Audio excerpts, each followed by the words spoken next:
केही काम छैन, केही गर्ने होइन। आज धन्न बोसो पग्लिनु भयो।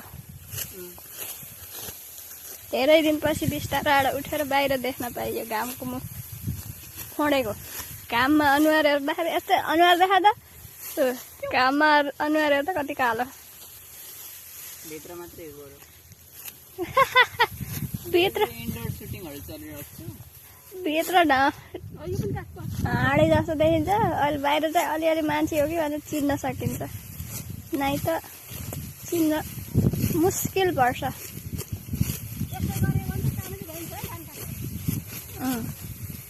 सुनिस् यसरी गर्छ नि सानो धान काट्नु पाइन्छ।